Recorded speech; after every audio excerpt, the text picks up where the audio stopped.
السلام علیکم دوستو، کیسے ہیں؟ امید کرتے ہیں سب خیریت سے ہوں گے۔ آج ہم لائے ہیں آپ کے لیے ایک اور نئی اور انفارمیٹیو ویڈیو۔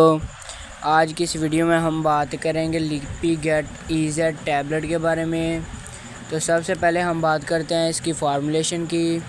تو اس کی فارمولیشن ایٹروویسٹیٹین پلس ایزیٹیمبل ہے۔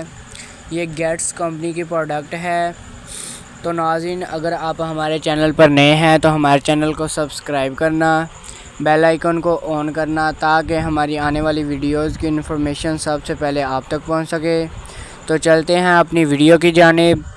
تو سب سے پہلے ہم بات کرتے ہیں کہ اس دوا کو کن بیماریوں میں استعمال کروایا جاتا ہے۔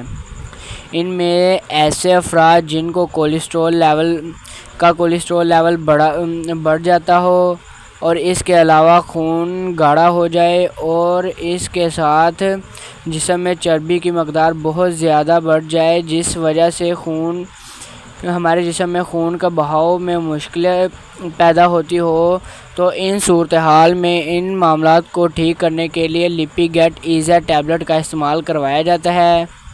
یہ ان تمام صورتحال میں انتہائی مفید ثابت ہوتی ہے اور کولیسٹرول لیول کی مقدار کو ہمارے جسم میں بڑھنے سے روکتی ہے، اور یہ کولیسٹرول لیول بڑھنے کی وجہ سے بھی بہت سی جو بیماریاں پیدا ہوتی ہیں، ان میں چند ایک بیماریاں جیسا کہ ہارٹ اٹیک ہونا اور جسم میں چربی کی مقدار کا ضرورت سے زیادہ بڑھ جانا ہے۔ اور اب ہم بات کرتے ہیں اس دوا کی کتنی مقدار ہم ایک دن میں استعمال کر سکتے ہیں۔ عام صورتحال میں ایک گولی صبح کو کھانا کھانے کے بعد استعمال کی جاتی ہے، اور اس سے زیادہ مقدار کا تعین صرف ڈاکٹر حضرات مریض کی کنڈیشن کو دیکھ کر اس کے ٹیسٹس وغیرہ اور اس کا معائنہ کرنے کے بعد ہی طے کرتے ہیں۔ اور اب ہم بات کرتے ہیں اس دوا کے استعمال سے کون کون سے سائیڈ ایفیکٹ ہو سکتے ہیں۔ ان میں سر چکرانا اور دل کا گھبرانا، اور اس کے علاوہ اس کا کوئی خاص سائیڈ ایفیکٹ نہیں ہے۔ اور اب ہم بات کرتے ہیں اس دوا کا استعمال کن لوگوں کو نہیں کروایا جاتا۔ ان میں ایسے افراد جنہوں نے آپریشن کروایا ہو اور اس کے علاوہ دانت نکلوائے ہوں، اور ایسے افراد اس دوا کا استعمال ہرگز نہ کریں، اور اس کے علاوہ حاملہ خواتین بھی اس دوا کا استعمال نہ کریں، کیونکہ اس دوا کا استعمال کرنے سے ماں اور بچے دونوں کو نقصان ہو سکتا ہے۔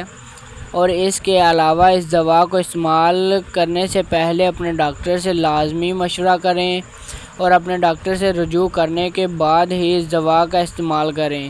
تو ناظرین، ہمیں چاہیے کہ ہمیں کسی بھی قسم کی دوا استعمال کرنے سے پہلے اپنے ڈاکٹر سے مشورہ اور رجوع کر لینا چاہیے۔ تو یہ تھی ہماری آج کی ویڈیو۔ اگر پسند آئی ہو تو ہماری ویڈیو کو لائک کرنا اور کمنٹ کرنا نہ بھولیے گا۔ ملیں گے اگلی ویڈیو میں، تب تک اپنا خیال رکھیے گا۔ آج کے لیے اتنا ہی، اللہ حافظ۔